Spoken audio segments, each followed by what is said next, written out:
강남 명당을 두고 벌어진 사돈 간의 다툼, 내 땅 내놔. 현재의 서울 강남 도곡동은 과거에 독굴이라 불리던 마을이었습니다. 이곳에는 높이 약 300m에 달하는 매봉산이 우뚝 솟아 있었습니다. 이 산은 예로부터 그 뛰어난 지세 덕분에 명당 중의 명당으로 여겨졌습니다. 산자락은 고요하게 펼쳐져 있어 음택으로서 더할 나위 없는 장소라는 소문이 자자했죠. 매봉산은 원래 장실이라는 사람의 소유였습니다. 그러나 어느 날 장실의 사돈인 이씨의 집안에 큰 비극이 닥쳤습니다.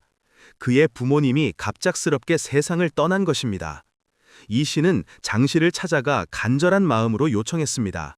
사돈, 제발 은혜를 베풀어 주십시오.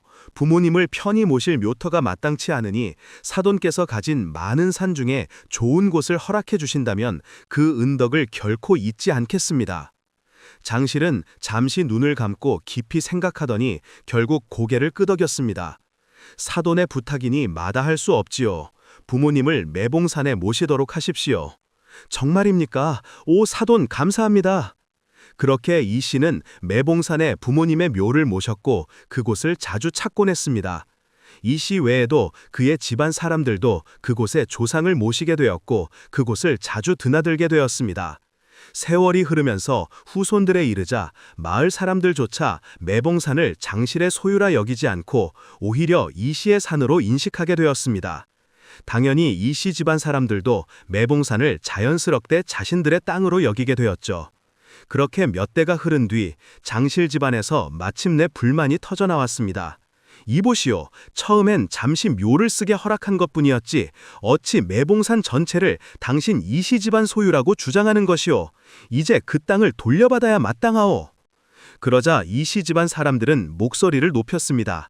무슨 말씀입니까? 우리 조상님들이 대대로 이곳에 묻혀왔고 후손들이 수십 년 동안 지켜온 묘터인데 이제 와서 돌려달라니요. 매봉산은 이미 우리 이씨 집안의 성역입니다. 이 땅을 내줄 수는 없습니다. 두 집안은 서로 양보하지 않았습니다. 이 문제를 해결하기 위해 모이면 언성이 높아지고 싸움이 벌어졌으며 돌아서면 마을 사람들까지 편을 갈라 수군거리기 시작했습니다. 아유, 거기는 장실의 땅이 맞지. 원래 땅 주인이 장실이 아니냐. 아유, 그래도 그 땅에 묘가 몇 개나 있지. 그 묘가 모두 이씨 집안 것 아니냐. 그리고 그 땅을 여태껏 이씨 집안에서 관리해왔는데 이제 와서 그 땅을 내 것이라고 달라고 하면 그건 말이 안 되지. 이렇게 사람들 사이에서도 의견이 분분했습니다. 결국 장씨와 이씨 집안은 관하로 가기로 했습니다. 이제 더는 말로는 풀 수 없으니 관하에 가서 공정한 판결을 부탁드리세. 좋습니다. 관하에 소송이 접수되자 담당 아전은 양쪽 집안의 이야기를 차례로 들었습니다. 장씨 집안은 본래 소유가 우리 집안이었으니 돌려받아야 한다고 주장했고 이씨 집안은 수백 년을 묘지로 사용해온 곳을 하루아침에 빼앗길 수 있겠느냐고 하소연했습니다.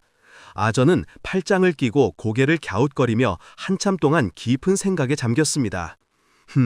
본래 소유권은 장씨에게 있었으나 그곳을 이씨 집안 묘터로 오랜 세월 써온지라. 아이 참, 이 일을 어느 쪽으로 판단해야 맞단 말인가. 참으로 쉽지 않은 일이로다. 그렇게 관하 내에서는 그 문제를 두고 무거운 침묵만이 흘렀습니다. 아전은 깊은 고민 끝에 독굴에 오래 살아온 토박이 노인들을 불렀습니다. 어르신들, 장씨와 이씨 두 집안이 서로 양보하지 않으니 이 일에 대해 자초지종을 잘 아시는 분들의 말씀이 필요합니다. 옛날에 어찌하여 이씨 집안이 장씨 집안의 땅에 묘를 쓰게 되었는지 아시는 대로 좀 말씀해 주시지요. 노인들은 고개를 끄덕이며 기억을 더듬어 말을 시작했습니다. 와, 그때 분명히 장씨 댁에서 사돈 부탁을 들어주어 묘를 쓰게 허락했지. 응, 세월이 흐르면서 이씨 집안이 대대로 묘를 이어오다 보니 이제는 그 터가 이씨 집안의 땅처럼 여겨지게 된 것이야. 맞소이다. 수십 년을 이어왔으니 우리 마을 사람들도 그곳을 이씨의 묘터라고 불러왔지요. 아전은 노인들의 증언을 조심스럽게 받아 적었습니다. 그리고 그것들을 자신의 의견과 함께 고위 관료에게 보냈습니다. 본래 매봉산이 장씨 집안의 소유임은 분명하나 이 씨가 대대로 오랜 세월 동안 묘토로 사용해온 만큼 이제 이 땅을 누구의 소유로 할 것인가는 공정한 판결이 필요한 상황이었습니다. 며칠 후 사도의 판결이 도착했습니다. 이씨 집안이 수백 년 동안 사용해온 묘터는 이제 이씨 집안의 소유로 인정된다는 내용이었습니다.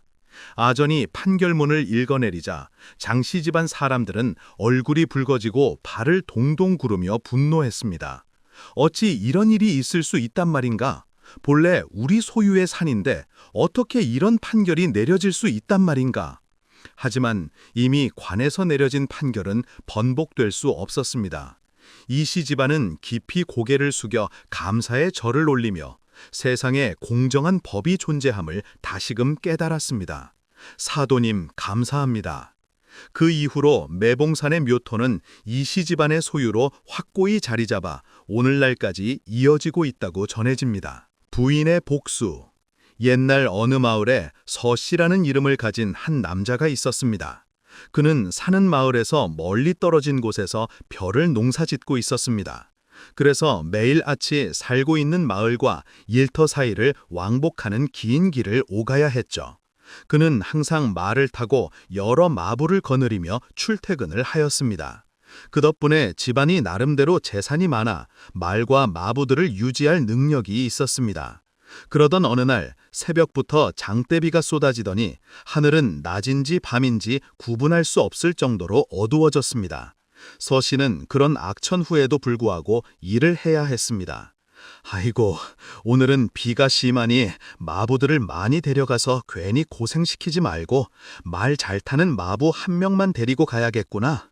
그렇게 그는 평소와는 다르게 마부 한 명만을 데리고 길을 나섰습니다. 그런데 그 마부는 힘이 좋고 말을 잘 몰았지만 성격이 괴팍하고 사나워서 서씨의 말을 잘 따르지 않는 사람이었습니다. 그는 늘 뒤에서 서씨에 대한 불만을 토로하던 인물이었죠. 그러나 서씨는 이 마부가 말을 잘 다루기에 늘 가까이 두고 중용하였습니다. 이 마부가 서씨에게 불만을 품고 있다는 사실은 서씨의 부인도 알고 있었습니다. 어느 날 우연히 마부들에게 음식을 가져다 주려고 가던 중 이 마부가 서씨에 대해 안 좋은 말을 하는 것을 듣게 되었습니다. 와, 돈은 쥐꼬리만큼 주면서 매일같이 개처럼 부려먹으니 짜증나네, 정말. 허휴, 그냥 확. 부인은 이 말을 듣고 놀라며 생각했습니다. 이게 뭔 소리람? 이걸 서방님께 말씀드려야 하나? 아니야, 없는 자리에선 나라님도 욕하는데 괜히 내가 말을 전했다가 문제가 생길 수도 있어. 일단 상황을 지켜보자. 신중했던 부인은 그 이야기를 남편에게 전하지 않았습니다. 그래서 서씨는 이 마부가 자신에게 큰 불만을 가지고 있다는 것을 전혀 알지 못했습니다. 그러나 비가 억수로 쏟아지는 날 서씨가 다른 마부도 아닌 그 불만 가득한 힘센 마부와 단둘이 먼 길을 가게 되니 부인은 문득 불안해졌습니다. 그래서 부인은 문 앞에 서서 흠뻑 젖어가는 남편의 뒷모습을 애타게 바라보았습니다. 어쩌자고 하필이면 저 마부를 데리고 가시는 걸까? 내가 그때 저 마부가 서방님을 욕한 일을 말씀드릴 걸 그랬나? 아니야, 이제 와서 뭘 어쩌겠어. 하지만 왜 이렇게 불안하지? 이상하네. 부인의 가슴은 불길한 예감으로 쿵쾅쿵쾅 뛰었습니다. 빗줄기는 더욱 거세게 내리고 집안은 적막에 쌓여 부인은 다시는 잠을 이룰 수 없었습니다. 결국 부인은 온종일 남편의 퇴청을 기다리며 안절부절 못했습니다. 한편 비 내리는 산길에서 서씨는 열심히 고개를 넘고 있었습니다. 그러나 그와 동행한 마부는 비를 잔뜩 맞고 주인에게 잔뜩 화가 난 상태였습니다. 오늘 같은 날 왜 하필이면 나만 데리고 온 거야? 짜증나네 정말. 나만 있어? 이거 가만히 있어봐. 오늘이 기회인 것 같은데. 지금이 깊은 산속에 비 오는 밤에 저놈하고 나하고 단 둘뿐이야. 이보다 좋은 때가 어디 있겠어. 결국 나쁜 마음을 품은 마부는 칼을 뽑아 서씨를 해치고 말았습니다. 순식간에 벌어진 일이었고 마부를 믿고 있던 서씨는 반격할 틈조차 없었으며 의심조차 하지 못했습니다. 그 광경을 목격한 말은 깜짝 놀란 눈으로 주변을 살폈습니다. 동물이라도 목격자는 남기면 안 되지. 마부는 증거를 없애기 위해 서씨가 타던 말까지 죽이려 했습니다. 그러자 말은 눈을 크게 뜨고 발굽을 차며 번개 같은 속도로 달아나 버렸습니다. 예. 주인과는 다르게 눈치 하나는 기가 막힌 말이로구만. 뭐 그래 봐야 말이지. 잘 도망가라. 너도 그간 고생 많았으니 자유롭게 잘 살아봐라. 마부는 멀리 달려가는 말을 보며 비릿한 미소를 지었습니다. 한편 산길을 내달린 말은 비바람을 뚫고 늘 오가던 길을 기억하여 서씨의 집으로 곧장 달려왔습니다. 서씨의 부인은 밖에서 들리는 말발굽 소리를 듣고 마당으로 나왔습니다. 그런데 웬걸 말은 털이 흠뻑 젖어 있었고 눈가에는 눈물의 글썽이 흘러 주인을 애타게 찾고 있는 듯 보였습니다. 부인은 그 눈물을 보자마자 무언가 심상치 않은 일이 일어났음을 직감했습니다. 이럴 수가. 그 마부놈이 일을 저지른 것이 틀림없다. 이놈 내 남편을 해쳤구나. 부인은 숨을 고르며 가슴을 움켜잡았습니다. 그리고 곧 깊은 결심을 한 듯 종들을 불러 모았습니다. 오늘은 모두 방으로 들어가 쉬거라. 아무 일도 없는 듯 잠만 자도록 하여라. 종들은 영문을 알지 못했지만 일단 쉬는 것이 좋았고 주인마님의 단호한 눈빛에 순순히 따랐습니다. 밤이 깊어지자 부인은 방 한가운데 홀로 앉았습니다. 그녀의 두 손에는 묵직한 홍두깨가 2개 들려 있었습니다. 촛불은 바람에 흔들리며 그림자를 길게 드리웠습니다. 네 놈은 반드시 여기로 올 것이야. 내가 네 놈을 내 손으로 심판하고 내 남편의 원수를 갚으리라. 부인의 눈빛은 서늘하게 빛났습니다. 방 안에는 숨막히는 긴장감이 감돌았습니다. 깜깜한 밤 빗방울이 지붕 끝에 뚝뚝 떨어지는 소리가 들렸습니다. 그때 대문이 삐걱하고 열리며 거친 발소리가 들려왔습니다. 바로 서씨와 함께 갔던 마부였습니다. 마부는 방 안의 불빛을 보더니 이를 악물고 속으로 중얼거렸습니다. 이제 이 집안에 남은 건 여인 하나뿐이야. 오늘 저 여인을 내 여자로 만들어야겠어. 그리고 이 집안도 내 집으로 만들어야겠어. 다 가져버릴 거야. 내가 다 가질 거야. 이거야말로 꼭 먹고 알 먹고 아닌가? 마부는 그렇게 마음속으로 다짐하고 숨 돌릴 틈도 없이 여인이 있는 방으로 뛰어들었습니다. 그러나 부인은 이미 만반의 준비를 하고 기다리고 있었습니다.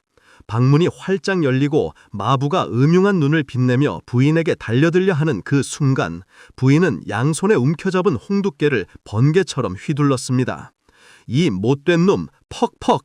으악! 부인이 온 힘을 다해 휘두른 홍두깨에 머리를 연속으로 2방 맞은 아부는 눈도 제대로 감지 못한 채 그 자리에서 쓰러져 죽어버렸습니다. 방 안에는 정적이 감돌았습니다. 부인은 홍두깨를 내려놓고 한참 동안 흐느끼며 눈물을 흘렸습니다. 다음 날 부인은 하인들과 함께 남편의 시신을 찾아 나섰습니다. 그리고 말이 이끄는 곳으로 따라가 보니 정말로 흉기에 목숨을 잃은 남편의 시신을 발견할 수 있었습니다. 비에 젖은 상한 시신을 수습하며 부인은 오열했습니다. 소방님, 미안합니다. 내가 진저 그 못된 놈이 당신에게 불만을 품고 있다는 것을 알려드렸어야 했는데 제 탓입니다. 제 탓이에요, 서방님. 부인은 한동안 오열하며 몇 번이나 혼절했습니다. 그리고 정신을 차리자마자 정성껏 남편의 장례를 치렀습니다. 남편을 사랑하는 마음만큼 커다란 묘를 써주었습니다. 묘는 웅장하게 자리 잡아 먼 발치에서도 그 존재를 드러냈습니다. 세월이 흘러가면서 모든 것이 흩어져 사라졌습니다. 서씨의 부인도 평생 죽은 남편을 그리워하다가 세상을 떠났고 서씨의 묘에 함께 묻혔습니다. 부부는 그렇게 세상을 떠났지만 그들이 묻혀있는 묘를 보며 마을 사람들은 오랫동안 주인의 죽음을 전한 말과 남편의 원수를 갚은 용감한 부인의 이야기를 하곤 했다고 합니다. 내조지공이라는 고사성어는 집안을 다스리며 남편의 일을 돕는 아내의 숨은 공로를 의미합니다. 이 표현은 예전에는 아내가 남편의 성공과 출세를 뒷받침한 역할을 높이 평가할 때 사용되었으나 오늘날에는 서로의 삶을 존중하고 지지하는 모든 동반자적 관계로 그 의미가 확장되어 사용되고 있습니다. 내조지공은 중국의 삼국지에서 위서 후비전에서도 찾아볼 수 있습니다. 삼국시대 위나라의 조조는 후계자를 결정하는 일로 큰 고민에 빠졌습니다. 장자인 조비는 나이가 가장 많긴 했지만 능력면에서 삼남인 조식에게 밀리는 부분이 있었습니다. 그러던 중 조비의 곁에는 지혜롭고 총명한 여인이 있었으니 바로 훗날 황후가 되는 곽씨였습니다. 그녀는 남군 태수 과경의 딸로 어릴 적부터 총명하고 깊이 있는 성격으로 아버지 과경이 내 딸은 여자 중에 여왕이다 라고 자랑할 정도였습니다. 곽씨는 조비가 조조의 후계자가 되도록 조력해 주었고 수많은 정적들로부터 조비를 보호하는 데에도 결정적인 역할을 했습니다. 이후 황제가 된 조비가 원래 황비인 견우를 패하고 곽씨를 황후로 세우려 하자 중인 잔잠이 상소를 올려 말렸습니다. 옛날에 제왕이 세상을 잘 다스리기 위해서는 재산과 함께 정실이 공식적으로 보조한 사람이 있었을 뿐만 아니라 안에서 아내의 도움인 내조지공이 있었기 때문입니다. 잔잠은 곽씨를 황후로 세우는 것에 대해 역경을 들어 말했습니다. 집안이 바로잡혀야 천하가 정해진다. 만약 견우를 패하고 곽씨를 황후로 삼으신다면 아랫사람이 윗사람을 누르는 것이 되어 질서가 어지러워지고 나라는 어려워질 것입니다. 이러한 잔잠의 간언에도 불구하고 조비는 듣지 않고 곽씨를 황후로 세웠습니다. 이때 잔잠의 상소에 나온 아내의 도움, 내조지공이란 말이 유래되었습니다. 오늘날의 내조지공이라는 고사성어는 단순히 아내가 남편을 돕는다는 의미를 넘어서 인생이라는 길을 함께 걷는 동반자가 서로를 위해 기꺼이 헌신할 수 있다는 진정한 동행의 가치를 우리에게 전해줍니다. 오늘날에는 여성이 사회의 중심에서 활약하기도 하며 그럴 때에는 남편의 내조지공이 필요하기도 합니다. 가정의 안정이 없이는 그 어떤 사회적 성공도 온전히 설 수 없습니다.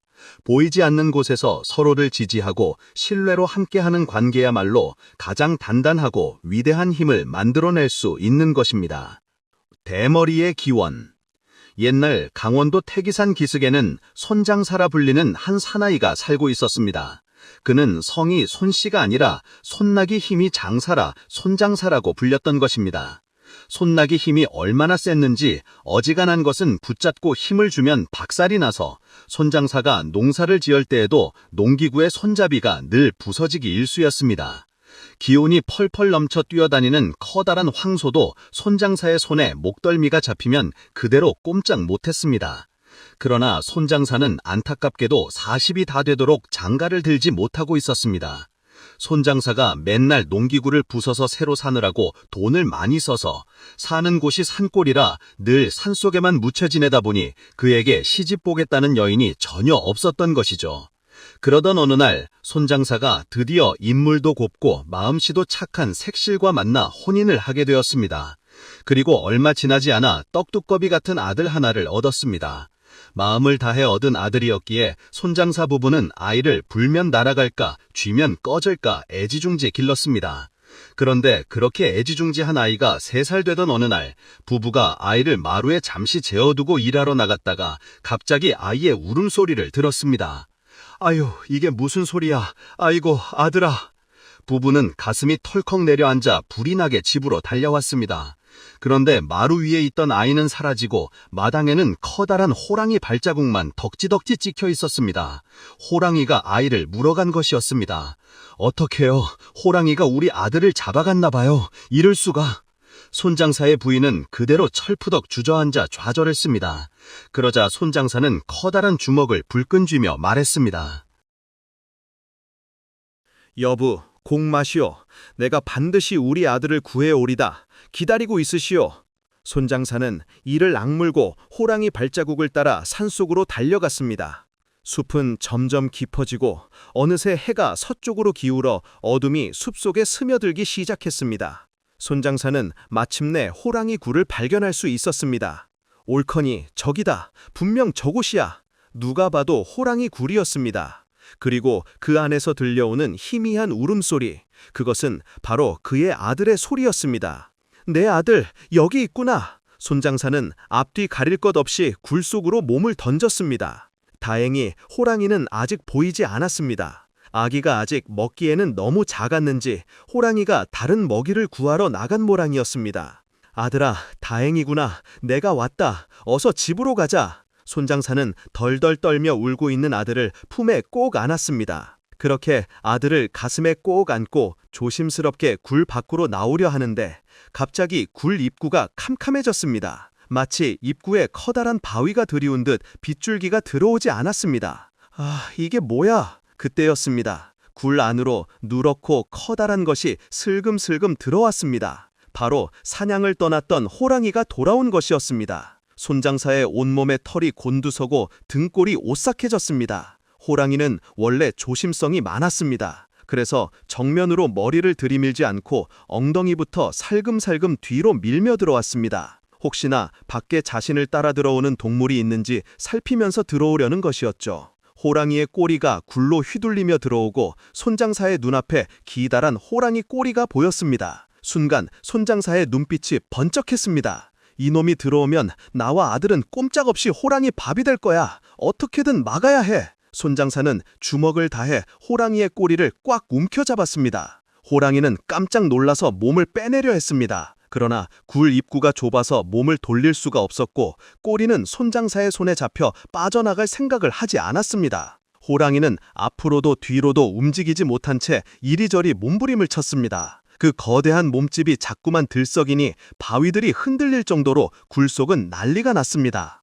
황소만한 호랑이와 손장사 간의 싸움이 시작된 것입니다. 장사는 꼬리를 잡아당기고 호랑이는 몸을 흔들며 밀고 당기고 굴 속은 그야말로 혼돈에 휩싸였습니다. 하지만 아무리 손장사라 해도 호랑이의 힘은 쉽게 꺾이지 않았습니다. 온몸이 바위에 부딪혀 멍투성이가 되고 숨이 턱까지 차올랐습니다. 점점 손장사도 힘이 빠져서 꼬리를 잡은 손이 풀릴 듯하였습니다. 안 되겠다. 이러다간 나도 아들도 다 죽고 말겠어. 그 순간 손장사의 눈에 들어온 곳이 있었습니다. 바로 호랑이의 가랑이 사이 급소였습니다. 옳지, 저걸 잡아야겠다. 딱 한 손에 들어오겠구나. 손장사는 이를 악물고 마지막 기운을 다해 호랑이의 급소를 꽉 움켜잡았습니다. 얍! 손장사의 기압과 함께 호랑이의 비명이 들려왔습니다. 어흐. 호랑이는 그렇게 애절한 비명을 지르며 크게 몸부림을 치더니 결국 힘을 잃고 퍽 하고 쓰러져 버렸습니다. 산천이 진동할 듯한 괴성이 먹고 나서 굴 안에는 고요함만 흘렀습니다. 힘이 빠진 손장사도 호랑이의 가랑이 아래에 그대로 철푸덕 쓰러졌습니다. 그런데 그 순간 손장사의 머리 위로 뜨겁고 무거운 것이 쏟아졌습니다. 바위가 떨어진 건지 호랑이의 피가 쏟아진 건지 분간할 수 없었습니다. 그 충격에 손장사는 눈앞이 아득해지며 그대로 정신을 잃고 말았습니다. 손장사는 한참 뒤에야 가쁜 숨을 몰아쉬며 정신을 차렸습니다. 머리 위가 뜨겁게 달아올라 있었고 피부가 화끈거렸습니다. 손으로 더듬어 보니 끈적하고 뜨거운 것이 머리 위에서 줄줄 흘러내리고 있었습니다. 다시 보니 호랑이가 죽으면서 마지막으로 몸부림을 치며 싸질러 놓은 뜨거운 똥을 손장사가 그대로 머리에 뒤집어 쓴 것이었습니다. 원래 호랑이 똥은 무척 뜨겁다고 하죠. 하물며 죽기 직전 마지막으로 힘껏 쏟아낸 것이니 그 뜨거움이야 말할 것도 없었습니다. 그 열기와 함께 손장사의 머리카락은 모조리 타듯이 빠져버리고 말았습니다. 그리하여 손장사는 터럭 하나 남지 않은 민머리가 되었지만 그런 것은 상관이 없었습니다. 아들, 오, 무사하구나. 손장사는 구해낸 아들을 품에 꼭 안고 무사히 집으로 돌아올 수 있었습니다. 세월이 흘러 아들은 무럭무럭 자라서 씩씩한 소년이 되었습니다. 그러나 마을 아이들이 그런 아들을 놀려대기 시작했습니다. 야, 네 아버지는 왜 머리가 반질반질하냐? 반짝반짝. 우리 마을엔 해가 2개가 뜬다니까. 하나는 하늘의 해, 또 하나는 너의 아버지 머리. 아들은 아버지의 머리를 놀리는 아이들에게 화를 냈지만 속으로는 아버지가 부끄럽기도 했습니다. 왜냐하면 그때 그 마을에서 대머리는 손장사 한 명뿐이었기 때문입니다. 마을 사람들은 태어나서 대머리는 손장사 외에는 본 적이 없었습니다. 아들의 그런 속마음을 알게 된 손장사는 조용히 아들을 불러들여 옛날 호랑이를 맨손으로 잡았던 일을 털어놓았습니다. 아들아, 네가 아버지의 머리를 부끄러워할 필요는 없단다. 이 머리는 네 목숨을 지키기 위해 얻은 값진 훈장이야. 손장사는 호랑이와 싸워 아들을 구해냈던 일을 자세히 말해 주었습니다. 이럴 수가! 아버지, 정말 감사합니다. 제가 여태껏 아버지의 큰 은혜를 모르고 살았어요. 제가 이렇게 살아있을 수 있는 건 아버지 덕분이었군요. 아들은 그 말을 듣고 크게 감동했습니다. 지금까지 아버지를 부끄럽게 여겼던 자신의 마음이 오히려 부끄럽게 느껴졌습니다. 그리고 그 뒤로는 자신을 놀리는 마을 아이들에게 당당하게 외쳤습니다. 우리 아버지가 말이야, 호랑이를 맨손으로 잡은 장사시거든. 그런데 그때 호랑이가 죽으면서 뿌린 똥이 머리에 묻어서 지금처럼 되신 거라고. 너희 아버지는 호랑이 잡으실 수 있냐? 아이들은 놀라워하며 대답했습니다. 와, 진짜로 대박이네. 엄청나구나. 그럼 그거 영광의 상처 아니야? 멋지다. 아이들은 손장사에 대해 더 이상 놀리지 않았습니다. 그런데 이상한 일이 일어났습니다. 손장사의 아들이 장성해서 장가를 들고 자식을 낳을 무렵 머리카락이 하나 줄 빠지기 시작한 것입니다. 그리고 결국 손장사처럼 머리카락이 몽땅 빠지고 말았습니다. 그 뒤로 대를 이어 자손들도 마찬가지로 머리가 벗겨진 사람들이 유난히 많았습니다. 이에 마을 사람들은 이렇게 말했습니다. 손장사에게 처참하게 죽은 호랑이의 원한이 손장사의 후손들의 머리를 앗아가고 있다. 저것은 호랑이를 잡은 영광의 훈장이야. 그래서 후손들은 자신들이 머리가 빠진 것을 부끄럽게 생각하지 않고 오히려 영광스럽게 자랑스럽게 생각하며 그렇게 살아갔다고 합니다. 녹조 부인과 12형제 이야기가 있습니다. 옛날 평안남도 안주 청천광 하류 인근에는 아주 넓은 벌판이 있었습니다. 이 벌판에는 한 마을이 있었고 그 마을에는 어떤 부인이 살고 있었는데 이 부인이 특이한 점은 사슴발을 가지고 있었습니다. 그래서 사람들은 그녀를 두고 녹조 부인이라고 불렀습니다.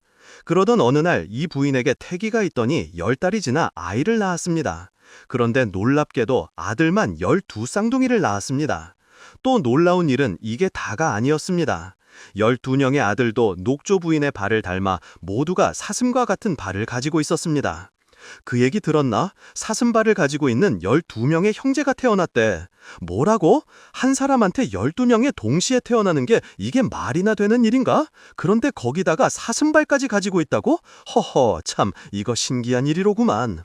사람들 사이에 이 일에 대한 소문이 퍼져 결국 임금님의 귀에도 들어갔습니다. 이것은 임금에게도 예사로운 일이 아니었습니다. 임금님은 여러 신하들을 불러 모아 그 12명의 아이들을 어떻게 하면 좋을지 의논했습니다. 신하들이 말했습니다. 12명의 쌍둥이가 한꺼번에 나온 것도 놀라운 일인데 그 12명이 모두 사슴발을 가지고 있는 것은 보통 일이 아닙니다. 이것이 뭔가 아주 흉한 일이 우리나라에 생길 불길한 징조임에 틀림이 없습니다. 그런 불길한 아이들을 그냥 둔다면 우리나라에 좋지 못한 영향을 줄 것입니다. 그렇겠구만. 그러면 당장 군사들을 보내 그 12명의 쌍둥이를 모두 없애라. 예. 녹조 부인은 나라에서 자기가 낳은 12쌍둥이를 죽이러 온다는 소식을 미리 듣고 무척 슬펐습니다. 이럴 수가, 내 자식들을 죽이러 온다니, 이 일을 어찌 한단 말인가. 내 눈앞에서 내 자식들이 죽는 꼴을 보자니 참담하구나. 차라리 이 아이들을 괴작에 넣어서 바다에 띄어보내자. 혹시 누군가가 이 아이들을 발견하여 구해준다면 죽지 않고 살 수도 있는 일이니까. 녹조 부인은 이렇게 결심하고 커다란 괴작을 만들었습니다. 그리고 그 속에 자신이 낳은 12아들을 실어 서해 바다에 띄어보냈습니다. 12명의 아들을 실은 괴작은 점점 멀어져 갔고 녹조 부인은 눈물을 흘리며 그 괴작을 바라보았습니다. 천지명시여, 저의 12아들들을 꼭 살려주시옵소서. 녹조 부인은 하늘에 대고 기도하고 또 기도했습니다. 임금이 보낸 군사들이 이 마을에 도착했을 때는 이미 12명의 아들들은 모두 사라지고 없었습니다. 이후 세월이 흘러 12아들을 괴작에 넣어 서해바다에 띄운 지 20년이 지났습니다. 그러던 어느 날 중국에서 온 12장군이 군병을 각기 3,000씩 거느리고 서해바다를 건너 우리나라를 치러 온다는 소문이 온 나라를 뒤흔들었습니다. 그런데 이 12장군이 상륙한 곳이 바로 20년 전 녹조 부인이 12아들을 괴보냈던 그 바닷가였습니다. 녹조 부인은 그날 이후로 매일매일 자신의 12아들 생각뿐이었습니다. 그리고 12명의 장군들이 나타났다는 소리를 듣고 녹조 부인은 생각했습니다. 그들이 혹시 내가 떠나보낸 아들들이 아닐까?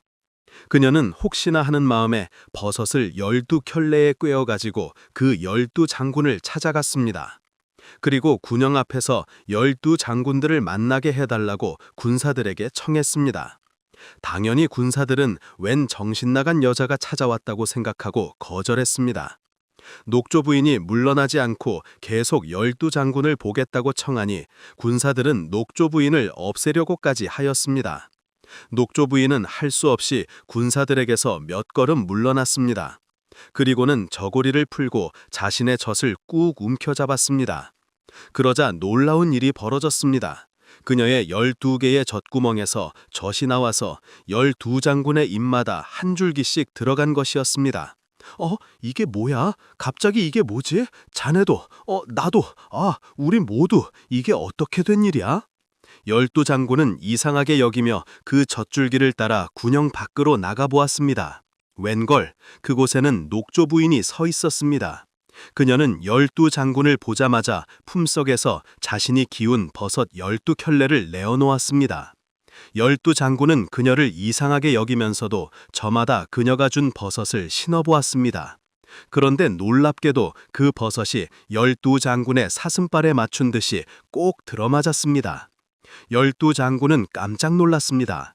생전 처음 보는 모르는 사람이 어떻게 남들과는 다른 자신들의 사슴발에 꼭 맞는 버섯을 가져온 것인지 참으로 이상한 일이라고 생각했습니다. 그리고 12장군 중 한 명이 말했습니다.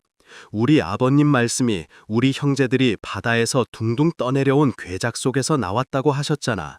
혹시 저 부인이 우리 12형제의 어머니가 아니실까? 그 말에 12장군은 서로의 얼굴을 바라보았습니다. 그러자 녹조 부인은 신을 벗고 자신의 사슴발을 내어 보였습니다. 12장군과 같은 사슴발이었습니다. 어머니시다. 12장군은 자신들과 같은 사슴발을 보고 비로소 눈앞의 부인이 틀림없이 자신들의 어머니라는 것을 깨닫게 되었습니다. 12장군은 눈물을 흘리며 녹조 부인에게 달려가 안겼습니다. 20년 만에 만난 12아들과 어머니, 그들은 서로 꼭 끌어안고 기쁨의 눈물을 흘렸습니다. 그리고 12장군은 생각했습니다. 이곳은 어머님이 계신 나라이다. 우리가 태어난 나라야. 이 나라와 전쟁을 할 수는 없다. 12장군은 군사들을 모두 데리고 중국으로 돌아가 버렸습니다. 이 일이 있은 뒤부터 녹조 부인이 12명의 사슴발 아들을 낳은 그 마을이 있는 벌판을 장군이 3,000명씩 군병을 거느리고 올라온 벌판이라 하여 12천벌이라고 말하기 시작했습니다. 그리고 12장군이 각자 3,000명의 군사를 거느리고 상륙한 곳은 삼천포라고 불렀습니다. 또한 12장군이 어머니를 다시 만나 기뻐하고 돌아간 지역은 열귀라고 이름을 지었다고 합니다. 이황의 청렴함에 대한 이야기입니다. 조선시대 1549년 이황은 조정의 명을 받들어 단양군수로 부임했습니다.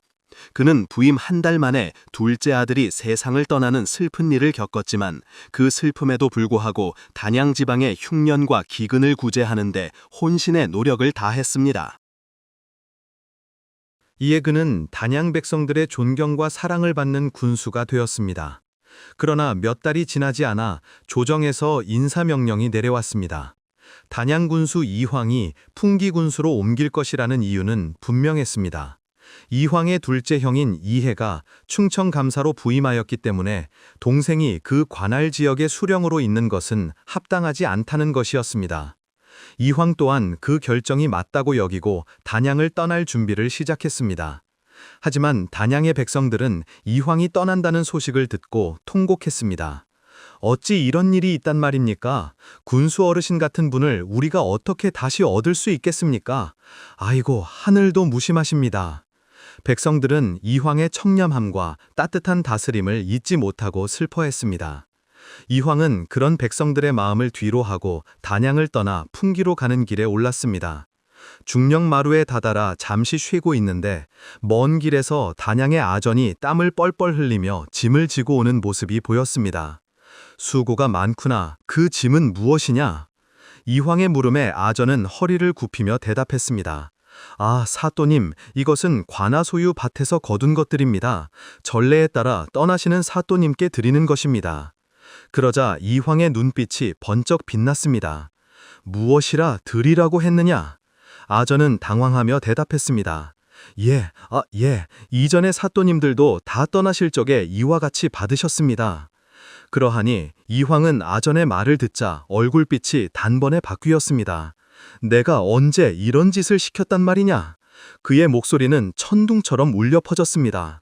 아전은 그 자리에서 덜덜 떨며 변명할 길을 찾지 못했습니다. 나를 더럽히려는 것이냐? 당장 물러가지 못하겠느냐? 이황은 불같이 호통을 치며 아전을 꾸짖었습니다. 아전은 그 자리에서 엎드려 용서를 빌다가 끝내 짐을 가지고 쫓겨듯이 달아나고 말았습니다. 그 무렵 다른 고을의 퇴임 행차는 화려했습니다. 앞뒤로 늘어선 말과 온갖 무화가 실려 있었고 사람들은 그 푸짐한 행렬을 부러워하기 일쑤였습니다. 그러나 이황의 행차는 달랐습니다. 그가 단양을 떠나는 길에는 책 몇 권과 단양에서 구한 괴석 두어 덩어리가 전부였습니다. 검소함과 청렴을 지킨 이황의 뒷모습은 보는 이들로 하여금 깊은 감동을 주었습니다.